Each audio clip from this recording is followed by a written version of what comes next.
তারেক রহমানের পাসপোর্ট বা ট্রাভেল ডকুমেন্টের সমস্যা থাকলে সমাধান করা হবে জানালেন পররাষ্ট্র উপদেষ্টা। কখন আসবেন সেটা সিদ্ধান্ত কিন্তু ওনার। আসার জন্য উনি এই দেশের নাগরিক, উনি আসতে পারেন যে কোনো সময়। আসার জন্য যদি তার ট্রাভেল ডকুমেন্টস নিয়ে কোনো সমস্যা থাকে সেটা আমরা সমাধান করব। মানবতা বিরোধী অপরাধের মামলায় অভিযোগপত্র দিলেই নির্বাচনের অযোগ্য হবেন উপদেষ্টা পরিষদের সভায় সিদ্ধান্ত। মানবতা বিরোধী মামলায় যারা অভিযুক্ত হবেন তারা আর কোনো ইলেকশন করতে পারবেন না। ৩০০ সংসদীয় আসনে চূড়ান্ত তালিকা প্রকাশ করল নির্বাচন কমিশন। গাজীপুরে বেড়েছে একটি, কমেছে বাগেরহাট। গণতন্ত্রের বিকল্প চিন্তা দেশের জন্য ভয়াবহ মন্তব্য আমির খসরু। দাবি বাস্তবায়নে জনগণের ম্যান্ডেট জরুরি বলে মত। এবং ডাকসু নির্বাচন নিয়ে রিট শুনবে না হাইকোর্ট। ডাকসু নির্বাচনে মনোনয়নপত্র জমা শুরু, ডাকসুতে উৎসব মুখর প্রচার। এই অবস্থায় পড়তে না চাইলে ব্যবহার করুন rainbow damp protector. Elastomer emulsion থাকায় দেয়াল থাকে damp proof rainbow paints, colour of joy. সংবাদদাতা দেখছিলেন সংবাদ শিরোনাম, সঙ্গে আছে আমি রাবি ইসলাম স্নেহা। এবার বিস্তারিত। বিএনপির ভারপ্রাপ্ত চেয়ারম্যান তারেক রহমান পাসপোর্ট বা ট্রাভেল ডকুমেন্টের জন্য আবেদন করেছেন বলে কোনো তথ্য পররাষ্ট্র মন্ত্রণালয়ে নেই। ফেরার তথ্য জানালে যোগাযোগ যথাযথ উদ্যোগ নেবে সরকার বলে জানিয়েছেন পররাষ্ট্র উপদেষ্টা মোহাম্মদ তৌহিদ হোসেন। বৃহস্পতিবার সন্ধ্যায় পররাষ্ট্র মন্ত্রণালয়ের এক ব্রিফিংয়ে সাংবাদিকদের এই কথা জানান তিনি। জানান, নির্বাচন পর্যবেক্ষণ নিয়ে আগ্রহ দেখিয়েছে ইউরোপীয় ইউনিয়ন। শেখ হাসিনাকে ফেরত আনার বিষয়ে উপদেষ্টা বলেন, এক দফায় ভারতকে চিঠি দেওয়া হলো, আর কোনো চিঠি বাংলাদেশ দেয়নি। মালয়েশিয়ায় বেআইনিভাবে শ্রমিক ও লোক থেকে যাওয়া বিষয়টিতে দেশের সুনাম নষ্ট করছে বলেও জানান পররাষ্ট্র উপদেষ্টা তৌহিদ হোসেন। কখন আসবেন সেটা সিদ্ধান্ত কিন্তু ওনার। আসার জন্য উনি এই দেশের নাগরিক, উনি আসতে পারেন যে কোনো সময়। আসার জন্য যদি তার ট্রাভেল ডকুমেন্টস নিয়ে কোনো সমস্যা থাকে সেটা আমরা সমাধান করব, কিন্তু সিদ্ধান্ত তো তার নিতে হবে। আমি জানি না এখন পর্যন্ত, বা অন্তত খোঁজ নিয়ে হবে। যদি করেও থাকেন সেটা আমার গোচরে আসেনি। বাট উনি যদি আসবেন, যখন আসতে চাইবেন, তখন তো তার পাসপোর্ট বা ট্রাভেল ডকুমেন্ট যেটাই দেওয়ার সেটা আমরা দিতে পারবো। ত্রয়োদশ জাতীয় সংসদ নির্বাচনের জন্য ৩০০ আসনে চূড়ান্ত সীমানার প্রজ্ঞাপন জারি করেছে নির্বাচন কমিশন। বৃহস্পতিবার সন্ধ্যায় তথ্য জানান ইসি সচিব আখতার হোসেন। নতুন সীমানায় গাজীপুরে একটি আসন বাড়িয়ে ৬টি এবং বাগেরহাটে একটি কমিয়ে ৩টি আসন রাখা হয়েছে। এর আগে ৩০ জুলাই খসড়া সীমানা প্রকাশ করে ইসি। তখন দ্বাদশ সংসদের ২৬১ আসন অপরিবর্তিত রেখে ৩৯টি আসনে আংশিক পরিবর্তন আনা হয়। সীমা নির্ধারণে সর্বমোট ১,৮৯৩টি দাবি, আপত্তি ও সুপারিশ জমা পড়ে। ২৪ থেকে ২৭ আগস্ট ৪ দিনব্যাপী শুনানি শেষে এসব প্রস্তাব পর্যালোচনা করে চূড়ান্ত সীমানা প্রকাশিত হলো। আন্তর্জাতিক অপরাধ ট্রাইব্যুনালে মানবতা বিরোধী মামলায় যারা অভিযুক্ত হবেন তারা আর কোনো নির্বাচনে অংশ নিতে পারবেন না বলে জানিয়েছেন প্রধান উপদেষ্টার প্রেস সচিব শফিকুল আলম। বৃহস্পতিবার রাজধানীর বেইলি রোডে ফরেন সার্ভিস একাডেমিতে উপদেষ্টা পরিষদের বৈঠক নিয়ে আয়োজিত এক সংবাদ সম্মেলনে তিনি একথা বলেন। নতুন সংযোজিত ধারা অনুযায়ী কোনো ব্যক্তির বিরুদ্ধে আনুষ্ঠানিক অভিযোগপত্র দাখিল হলে তিনি সংসদ সদস্য হিসেবে নির্বাচিত হওয়া ও বহাল থাকার অযোগ্য বিবেচিত হবে। মাকদুরা মিতির রিপোর্ট। বৃহস্পতিবার রাজধানীর তেজগাঁওয়ে প্রধান উপদেষ্টার কার্যালয়ে অন্তর্বর্তী সরকারের প্রধান উপদেষ্টা ডক্টর মোহাম্মদ ইউনূসের সভাপতিত্বে অনুষ্ঠিত হয় উপদেষ্টা পরিষদের ৪১তম সভা।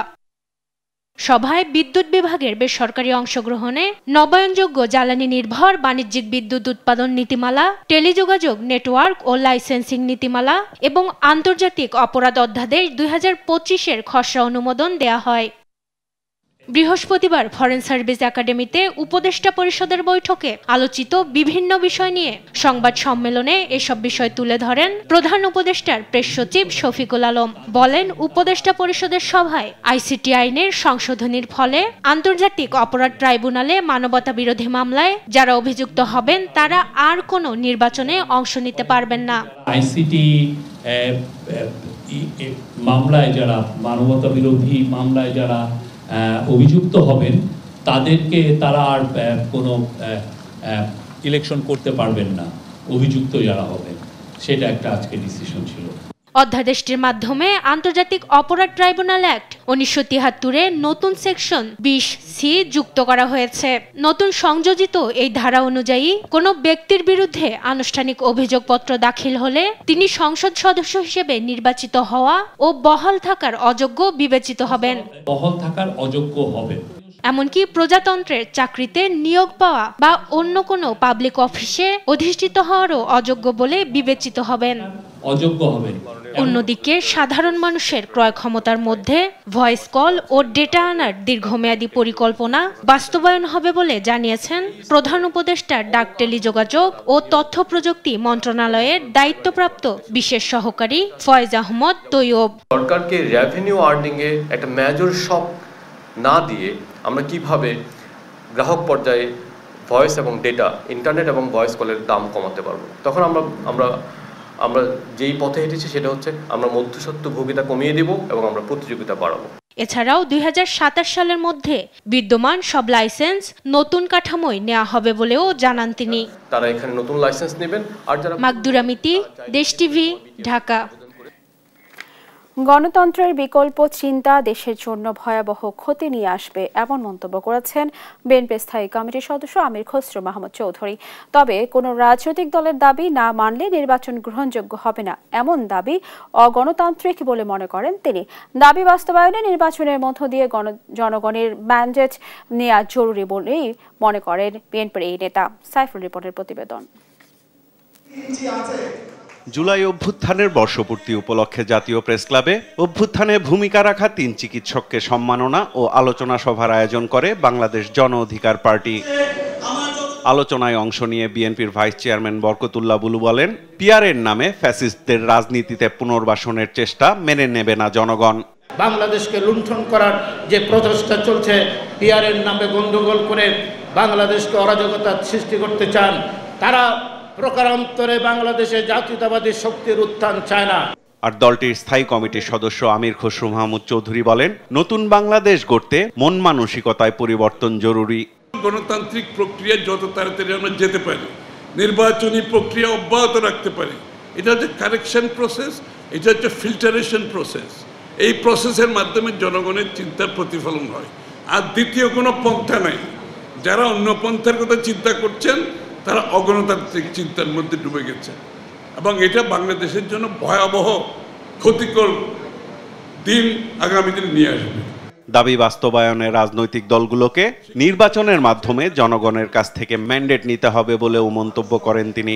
আপনার দাবির উপর যদি গণভোট দিতে হয়, আমার দাবির উপর আরেকটা গণভোট হোক, আরো 10টা দাবির আরো 10টা দাবি আছে, সকলের গণভোট হোক, তো বাংলাদেশের জীবনে নির্বাচন আর হবে না। তাদের দাবি দেওয়া না মানলে নির্বাচনের বিষয়টা তাদের কাছে গ্রহণযোগ্য নয়। অর্থাৎ তাদের আচরণ হচ্ছে অগণতান্ত্রিক। নির্বাচনে যেতে হবে, ফেব্রুয়ারিতে যে নির্বাচন হবে সকলকে নির্বাচনে গিয়ে জনগণের কাছে নিয়ে যান, আপনার যত দাবি সব নিয়ে যান। এদিকে দলের ভারপ্রাপ্ত চেয়ারম্যান তারেক রহমানের নির্দেশনায় ব্রাহ্মণবাড়িয়ার কিশোর গবেষক, সমাজকর্মী ও উদ্ভাবক আহনাব বিন আশরাফ নাবিলের সঙ্গে সাক্ষাৎ করে আমরা বিএনপি পরিবার। এ সময় সংগঠনের প্রধান উপদেষ্টা রুহুল কবির রিজভী বলেন, যতই ষড়যন্ত্র হোক, অবাধ সুষ্ঠু নির্বাচনের মধ্য দিয়ে দেশে গণতন্ত্র ফিরবে। যতই ষড়যন্ত্র, চক্রান্ত বা একটা মাস্টার প্ল্যানের পরিকল্পনা করা হোক না কেন, এরা পরাজিত হবে এবং এদেশে গণতন্ত্র ফিরবে, অবাধ সুষ্ঠু নির্বাচন হবে। আমরা আমাদের স্বাধীনতা এবং সার্বভৌমত্বকে আমরা রক্ষা করে একটি স্বাধীন দেশ হিসাবে এই দেশ পরিচালিত হবে। প্রশাসনে ঘাপটি মেরে থাকা লোকজন শেখ হাসিনার সুদূর প্রসারী পরিকল্পনা বাস্তবায়নে কাজ করছে বলেও অভিযোগ করেন রুহুল কবির রিজভী। তারা নানা ধরনের পরিকল্পনা তারা ভাবছে। সাইফুল রিপন, দেশ টিভি, ঢাকা। ঢাকা বিশ্ববিদ্যালয় কেন্দ্রীয় ছাত্র সংসদ ডাকসু নির্বাচনের প্রার্থিতা ও ব্যালট নম্বর পুনর্বহালের নির্দেশনা চেয়ে মোহাম্মদ জুলিয়াস সিজার তালুকদারের রিট শুনতে অপরাগত প্রকাশ করেছে হাইকোর্ট। আদালত বলেন, ডাকসু নির্বাচন নিয়ে আপিল বিভাগে সিদ্ধান্ত হয়েছে এবং ডাকসু নির্বাচন নিয়ে আর কোনো রিট শুনবে না আদালত। বৃহস্পতিবার বিচারপতি আকরাম হোসেন চৌধুরী ও বিচারপতি ফয়েজ আহমেদের হাইকোর্ট বেঞ্চ এসব মন্তব্য করেন। এর আগে গতকাল হাইকোর্টের সংশ্লিষ্ট শাখায় রিটটি দায়ের করা হয়। রিটে চূড়ান্ত প্রার্থী তালিকায় নাম ও ব্যালট নম্বর পুনর্বহাল না করা পর্যন্ত ডাকসু নির্বাচন স্থগিতের নির্দেশনা চাওয়া হয়। আজ থেকে শুরু হয়েছে ডাকসু নির্বাচনে মনোনয়ন ফরম জমাদান। চলবে আগামী 7 সেপ্টেম্বর পর্যন্ত। প্রতিদিন সকাল 9টা থেকে বিকাল 5টা পর্যন্ত মনোনয়নপত্র জমা দিতে পারবেন প্রার্থীরা।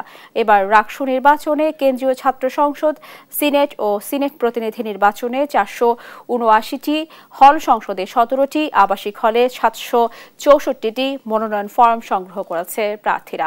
যাচাই বাছাই শেষে আগামী 10 সেপ্টেম্বর প্রার্থী তালিকা ঘোষণা করা হবে। 4 তারিখ এবং আগামী 7 তারিখে এই 2 দিন যে সমস্ত ফর্ম বিতরণ হয়েছে সেগুলো জমাদান করবে। আমাদের আচরণবিধিতে, নীতিমালাতে যে প্রক্রিয়া রয়েছে, যে বলে দেওয়া আছে কিভাবে ফর্মগুলো জমা দিতে হবে, ফর্মের সঙ্গে কি কি কাগজপত্র থাকতে হবে, এগুলো সব বলে দেওয়া আছে। জাহাঙ্গীরনগর বিশ্ববিদ্যালয়ে কেন্দ্রীয় শিক্ষার্থী সংসদ ও হল সংসদ নির্বাচনের 7ম দিনের মতো প্রচারণা চলছে। ক্যাম্পাসে বিরাজ করছে উৎসব মুখর পরিবেশ। বৃহস্পতিবার সকাল থেকে অনেকেই দলীয় ব্যানারে ভোটারদের কাছে পৌঁছেছেন। কেউ আবার সহপাঠীদের নিয়ে স্বতন্ত্র প্রার্থী হিসেবে প্রচার চালাচ্ছেন। প্যানেলের প্রার্থীরা শিক্ষার্থীদের পরিবহন, চিকিৎসা, খাবার ও নিরাপত্তা নিশ্চিতকরণ সহ সেশন জট নিরসনে কাজ করার প্রতিশ্রুতি দিচ্ছেন। অন্যদিকে স্বতন্ত্র প্রার্থীরা দলীয় নীতি বা লেজুর বৃত্তি ছাড়িয়ে শিক্ষার্থীদের অধিকার আদায়ের প্রতিনিধি হওয়ার অঙ্গীকার করছেন। 21 আগস্ট গ্রেনেড হামলা মামলায় তারেক রহমান, বাবর সহ সব আসামি খালাসের রায় বহাল রেখেছেন আপিল বিভাগ।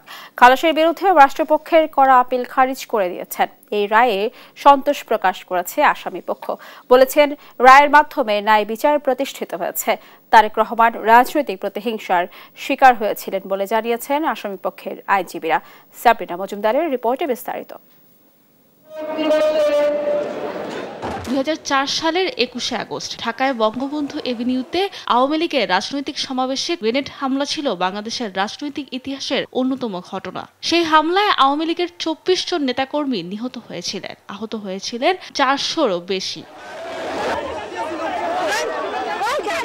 বিএনপি, জামাত, জোট সরকারের আমলেই এই মামলার তদন্ত হয়, দেয়া হয় চার্জশিট। কিন্তু পরবর্তীতে আওয়ামী লীগ ক্ষমতায় এনে মুফতি হান্নানের জবানবন্দি অনুযায়ী সম্পূরক চার্জশিটে যুক্ত করা হয় তারেক রহমান, লুৎফুজ্জামান বাবর, আলী আহসান, মুহাম্মদ মুজাহিদ সহ আরো অনেককে। আলোচিত এই মামলায় 2018 সালে বিচারিক আদালত ফাঁসির দণ্ড দেন বাবর সহ 19 জনকে। যাবজ্জীবন কারাদণ্ড হয় তারেক রহমান সহ আরো 19 জনের। কিন্তু 2024-এ 1 ডিসেম্বর ওই রায় বাতিল করে আসামিদের খালাস দেন হাইকোর্ট। বলা হয়, সম্পূরক চার্জশিট এবং বিচারের পুরো প্রক্রিয়াই ছিল বেআইনি। এই খালাসের বিরুদ্ধে পরে আপিল করে রাষ্ট্রপক্ষ। সেই আপিলের রায়ে বৃহস্পতিবার সর্বোচ্চ আদালত টানল চূড়ান্ত পরিসমাপ্তি। হাইকোর্টের খালাসের রায় বহাল রাখল। মুক্তি মিলল তারেক রহমান, লুৎফুজ্জামান বাবর সহ সবার।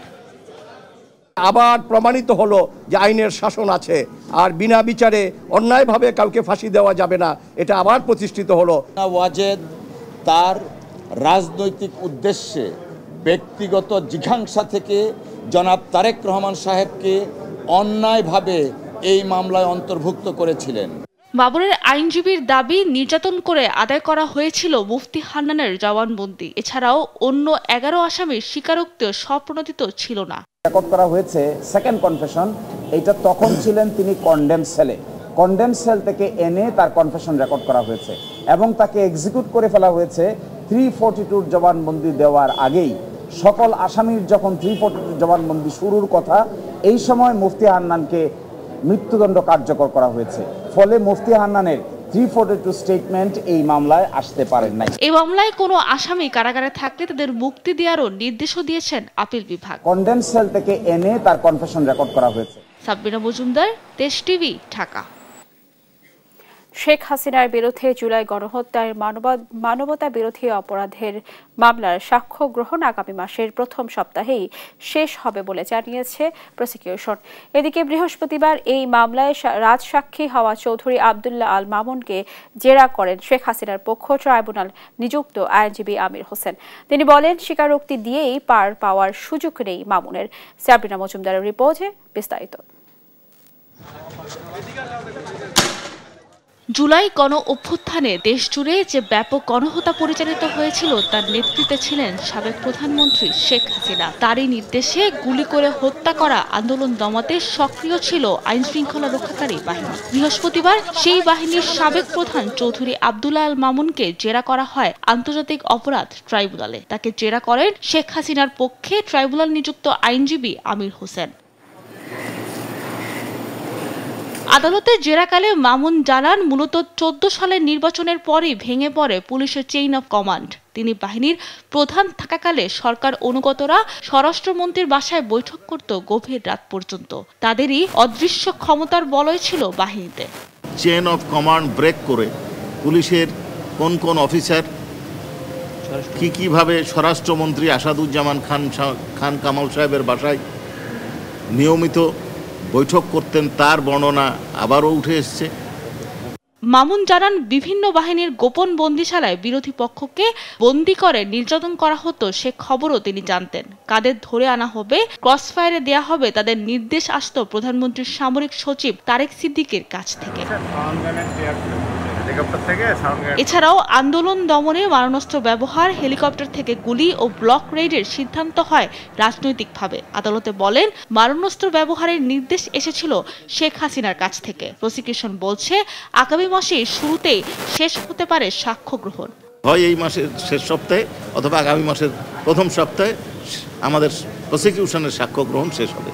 যদিও স্টেট ডিফেন্সের দাবি, সাবেক আইজিপি রাজসাক্ষী হয়েও পার পাবে না। উনি সকল অপরাধের সঙ্গে জড়িত স্বীকার করেছেন। অতএব যেহেতু তিনি স্বীকার করেছেন, অতএব তিনি ওনার স্বীকারোক্তি অবস্থা থেকে উনি নিষ্কৃতি পাইতে পারেন না। শেখ হাসিনার বিরুদ্ধে এ পর্যন্ত 35 জন সাক্ষ্য দিয়েছে আন্তর্জাতিক অপরাধ ট্রাইব্যুনালে। সাবরিনা মজুমদার, দেশ টিভি, ঢাকা। নোয়াখালীর হাতিয়ার চেয়ারম্যান ঘাটে পন্টুন দিয়ে পণ্য ওঠা নামায় বাধা সৃষ্টির অভিযোগে মানববন্ধন করেছে শ্রমিকরা। বৃহস্পতিবার দুপুরে চেয়ারম্যান ঘাটে বিআইডব্লিউটিআর পন্টুনের উপর এই মানববন্ধন করা হয়। অভিযোগে ইজারাদার আমিনুল ইসলাম মতিন বলেন, সি ট্রাক যাত্রী নামানো এবং ওঠানো ছাড়া নদীতে নোঙর করে রাখার নিয়ম থাকলেও নিয়ম মানছেন না C truck master Afzal Hossain. নিয়ম না মানার কারণে ঘাটে সৃষ্টি হয়েছে বিশৃঙ্খলা।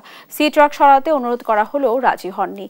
অভিযোগ অস্বীকার করেন আফজাল হোসেন। বলেন, নদীতে সি ট্রাক নোঙর করা অনিরাপদ হওয়ায় ঘাটে পন্টুনে রাখা হয়েছে। সংবাদ রাত।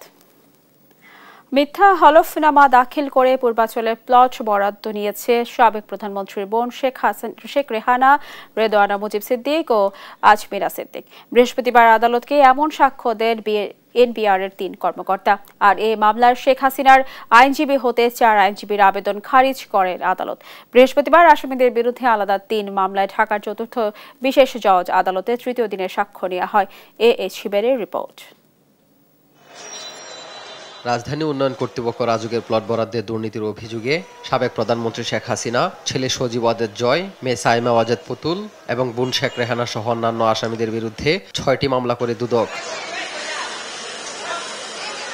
বৃহস্পতিবার আসামিদের বিরুদ্ধে আলাদা 3টি মামলায় ঢাকা 4র্থ বিশেষ জজ মোহাম্মদ রবিউল আলমের আদালতে 3য় দিনে সাক্ষ্য নেওয়া হয়।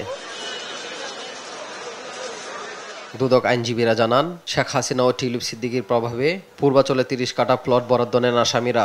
এ বিষয়ে সাক্ষ্য দেন এনবিআর এর 3 কর্মকর্তা। এরা সবাই জব্দ তালিকার সাক্ষী এবং সবাই জব্দ তালিকার সাক্ষী। তারা জব্দ তালিকার যে রেকর্ডপত্র যেগুলো তাদের আলামত তাদের জিম্মায় ছিল তারা আজকে উপস্থাপন করেছে এবং যাদের উপস্থিতিতে এগুলা জব্দ করা হয়েছিল তারাও আজকে আদালতে এসে বলেছে। আয়কর নথিতে তারা অলরেডি তাদের নিজস্ব সম্পত্তি, নিজস্ব প্রপার্টি ঢাকা শহরে এবং একাধিক প্রপার্টি থাকা সত্ত্বেও তারা যে সমস্ত হলফনামা দিয়েছেন, মিথ্যা হলফনামা, সেই হলফনামারকে কাউন্টার করার জন্যই আমাদের এই আয়কর নথির রেকর্ডপত্রগুলো প্রমাণের জন্য সহায়ক হবে এবং সেই জন্যই আমরা এখন নথিকে আজকে আমরা আদালতে প্রদর্শন করেছি। এদিকে শেখ হাসিনার পক্ষে মামলা পরিচালনার জন্য আদালতে আবেদন করেন 4 আইনজীবী মুর্শেদ হোসেন শাহীন, ইমরান হোসেন, শেখ ফরিদ ও তপু। কিন্তু এই মামলায় পলাতক আসামির টেস্ট ডিফেন্সের বিধান না থাকায় আবেদন খারিজ করেন আদালত। যেহেতু আইনের একটা বাধ্যবাধকতা আছে, সেই কারণে আমরা আপাতত পারমিশন দিতে পারছি না এবং সেটা আদালত বলেছেন।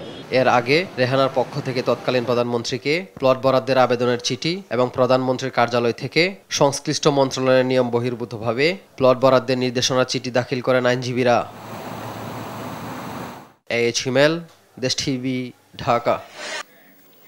জাতীয় পার্টির চেয়ারম্যান গোলাম মোহাম্মদ কাদের এবং তার স্ত্রী শরীফা কাদেরকে বিদেশ যাত্রার নিষেধাজ্ঞা দিয়েছে আদালত। দুদক বলছে চলমান অনুসন্ধানের স্বার্থেই এই নিষেধাজ্ঞা। এদিকে দুর্নীতি মামলার আসামি সাবেক প্রধানমন্ত্রী শেখ হাসিনা ও তার ছেলে সজীব ওয়াজেদ জয়ের বিরুদ্ধে রেড অ্যালার্ট জারির পদক্ষেপ নিতে পুলিশ হেডকোয়ার্টারে চিঠি দিয়েছে দুদক। ফজলা আদিত্যের রিপোর্টে বিস্তারিত। জাতীয় পার্টির চেয়ারম্যান জি এম কাদের ও তার স্ত্রীর বিরুদ্ধে দুর্নীতি ও ক্ষমতার অপব্যবহারের মাধ্যমে জ্ঞাত আয় বহির্ভূত সম্পদ অর্জনের অভিযোগ অনুসন্ধান করছে দুদক। অনুসন্ধানে উঠে আসে জি এম কাদের ও তার পরিবারের সদস্যদের নামে দেশে বিদেশে অবৈধভাবে অর্জিত স্থাবর অস্থাবর সম্পদ রয়েছে। এই নিয়ে সুষ্ঠু অনুসন্ধানের স্বার্থে তাদের বিদেশ গমনে নিষেধাজ্ঞা চাওয়া হয়। জি এম কাদের এবং তার স্ত্রী শরীফা কাদেরের অনেকগুলো অভিযোগে অনুসন্ধান চলমান। অনুসন্ধানকারী কর্মকর্তা তাদের বিদেশ যাত্রায় নিষেধাজ্ঞার আবেদন করেছিলেন আদালতে। বিজ্ঞ আদালত তাদের বিদেশ যাত্রায় নিষেধাজ্ঞা দিয়েছেন। এদিন দুর্নীতির মামলার আসামি সাবেক প্রধানমন্ত্রী শেখ হাসিনা ও তার ছেলে সজীব ওয়াজেদ জয়ের বিরুদ্ধে রেড অ্যালার্ট জারির পদক্ষেপ নিতে পুলিশ হেডকোয়ার্টারে চিঠি পাঠিয়েছে সংস্থাটি। আসামি শেখ হাসিনা বিদেশে পালিয়ে আছেন, তাই ন্যায় বিচারের স্বার্থে আসামিগণের অবস্থান চিহ্নিত করে তাকে দেশে ফিরিয়ে এনে আইনের মুখোমুখি করার জন্য এজাহার দায়ের করা হয়েছে। এজাহার, চার্জশিটের কপি এবং ইন্টারপোলের একটা ফর্ম পূরণ করে যে আবেদন করতে হয় সেই আবেদন সহ পুলিশ মহাপরিদর্শক বরাবর পত্র প্রেরণ করা হয়েছে। এছাড়া 948 কোটি টাকার অস্বাভাবিক লেনদেন ও 15 কোটি টাকার বেশি অবৈধ সম্পদ অর্জনের অভিযোগে চট্টগ্রাম 4 আসনের সাবেক সংসদ সদস্য দিদারুল আলম দম্পতির বিরুদ্ধে মামলা করেছে দুদক। অভিযোগ সংশ্লিষ্ট জনাব দিদারুল আলম। ফজলে আদিত্য, দেশ টিভি, ঢাকা। মিথ্যা হলফনামা দাখিল করে পূর্বাঞ্চলে প্লট বরাদ্দ নিয়েছে সাবেক প্রধানমন্ত্রীর বোন শেখ রেহানা, রেদওয়ানা মুজিব সিদ্দিক ও আজমিরা সিদ্দিক। বৃহস্পতিবার আদালতকে এমন সাক্ষ্য দেন এনবিআর এর 3 কর্মকর্তা। আর এই মামলার শেখ হাসিনার আইনজীবী হতে 4 আইনজীবীর আবেদন খারিজ করেন আদালত। বৃহস্পতিবার আসামিদের বিরুদ্ধে আলাদা 3 মামলায় ঢাকার 4র্থ বিশেষ জজ আদালতে 3য় দিনের সাক্ষ্য নেওয়া হয়। এইচ হিমেলের রিপোর্ট। রাজধানী উন্নয়ন কর্তৃপক্ষ রাজুকের প্লট বরাদ্দের দুর্নীতির অভিযোগে সাবেক প্রধানমন্ত্রী শেখ হাসিনা, ছেলে সজীব ওয়াজেদ জয়, মেয়ে সাইমা ওয়াজেদ পুতুল এবং বোন শেখ রেহানা সহ অন্যান্য আসামিদের বিরুদ্ধে 6টি মামলা করে দুদক। বৃহস্পতিবার আসামিদের বিরুদ্ধে আলাদা 3টি মামলায় ঢাকা 4র্থ বিশেষ জজ মোহাম্মদ রবিউল আলমের আদালতে 3য় দিনে সাক্ষ্য নেওয়া হয়। দুদক আইনজীবীরা জানান, শেখ হাসিনা ও টিউলিপ সিদ্দিকীর প্রভাবে পূর্বাঞ্চলে 30 কাঠা প্লট বরাদ্দ নেন আসামিরা। এ বিষয়ে সাক্ষ্য দেন এনবিআর এর 3 কর্মকর্তা। এরা সবাই জব্দ তালিকার সাক্ষী এবং সবাই জব্দ তালিকার সাক্ষী। তারা জব্দ তালিকার যে রেকর্ডপত্র যেগুলো তাদের আলামত তাদের জিম্মায় ছিল তারা আজকে উপস্থাপন করেছে এবং যাদের উপস্থিতিতে এগুলা জব্দ করা হয়েছিল তারাও আজকে আদালতে এসে বলেছে। আয়কর নথিতে তারা অলরেডি তাদের নিজস্ব সম্পত্তি, নিজস্ব প্রপার্টি ঢাকা শহরে এবং একাধিক প্রপার্টি থাকা সত্ত্বেও তারা যে সমস্ত হলফনামা দিয়েছেন, মিথ্যা হলফনামা, সেই হলফনামারকে কাউন্টার করার জন্যই আমাদের এই আয়কর নথির রেকর্ডপত্রগুলো প্রমাণের জন্য সহায়ক হবে এবং সেই জন্যই আমরা আয়কর নথিকে আজকে আমরা আদালতে প্রদর্শন করেছি। এদিকে শেখ হাসিনার পক্ষে মামলা পরিচালনার জন্য আদালতে আবেদন করেন 4 আইনজীবী মুর্শেদ হোসেন শাহীন, ইমরান হোসেন, শেখ ফরিদ ও তপু। কিন্তু এই মামলায় পলাতক আসামির টেস্ট ডিফেন্সের বিধান না থাকায় আবেদন খারিজ করেন আদালত। যেহেতু আইনের একটা বাধ্যবাধকতা আছে, সেই কারণে আমরা আপাতত পারমিশন দিতে পারছি না এবং সেটা আদালত বলেছেন। এর আগে রেহানার পক্ষ থেকে তৎকালীন প্রধানমন্ত্রীকে প্লট বরাদ্দের আবেদনের চিঠি এবং প্রধানমন্ত্রীর কার্যালয় থেকে সংশ্লিষ্ট মন্ত্রণালয়ের নিয়ম বহির্ভূতভাবে প্লট বরাদ্দের নির্দেশনা চিঠি দাখিল করেন আইনজীবীরা। এইচ হিমেল, দেশ টিভি, ঢাকা। জাতীয় পার্টির চেয়ারম্যান গোলাম মোহাম্মদ কাদের এবং তার স্ত্রী শরীফা কাদেরকে বিদেশ যাত্রার নিষেধাজ্ঞা দিয়েছে আদালত। দুদক বলছে চলমান অনুসন্ধানের স্বার্থেই এই নিষেধাজ্ঞা। এদিকে দুর্নীতি মামলার আসামি সাবেক প্রধানমন্ত্রী শেখ হাসিনা ও তার ছেলে সজীব ওয়াজেদ জয়ের বিরুদ্ধে রেড অ্যালার্ট জারির পদক্ষেপ নিতে পুলিশ হেডকোয়ার্টারে চিঠি দিয়েছে দুদক। ফজলা আদিত্যের রিপোর্টে বিস্তারিত। জাতীয় পার্টির চেয়ারম্যান জি এম কাদের ও তার স্ত্রীর বিরুদ্ধে দুর্নীতি ও ক্ষমতার অপব্যবহারের মাধ্যমে জ্ঞাত আয় বহির্ভূত সম্পদ অর্জনের অভিযোগ অনুসন্ধান করছে দুদক। অনুসন্ধানে উঠে আসে জি এম কাদের ও তার পরিবারের সদস্যদের নামে দেশে বিদেশে অবৈধভাবে অর্জিত স্থাবর অস্থাবর সম্পদ রয়েছে। এই নিয়ে সুষ্ঠু অনুসন্ধানের স্বার্থে তাদের বিদেশ গমনে নিষেধাজ্ঞা চাওয়া হয়। জি এম কাদের এবং তার স্ত্রী শরীফা কাদেরের অনেকগুলো অভিযোগে অনুসন্ধান চলমান। অনুসন্ধানকারী কর্মকর্তা তাদের বিদেশ যাত্রায় নিষেধাজ্ঞার আবেদন করেছিলেন আদালতে। বিজ্ঞ আদালত তাদের বিদেশ যাত্রায় নিষেধাজ্ঞা দিয়েছেন। এদিন দুর্নীতির মামলার আসামি সাবেক প্রধানমন্ত্রী শেখ হাসিনা ও তার ছেলে সজীব ওয়াজেদ জয়ের বিরুদ্ধে রেড অ্যালার্ট জারির পদক্ষেপ নিতে পুলিশ হেডকোয়ার্টারে চিঠি পাঠিয়েছে সংস্থাটি। আসামি শেখ হাসিনা বিদেশে পালিয়ে আছেন, তাই ন্যায় বিচারের স্বার্থে আসামিগণের অবস্থান চিহ্নিত করে তাকে দেশে ফিরিয়ে এনে আইনের মুখোমুখি করার জন্য এজাহার দায়ের করা হয়েছে।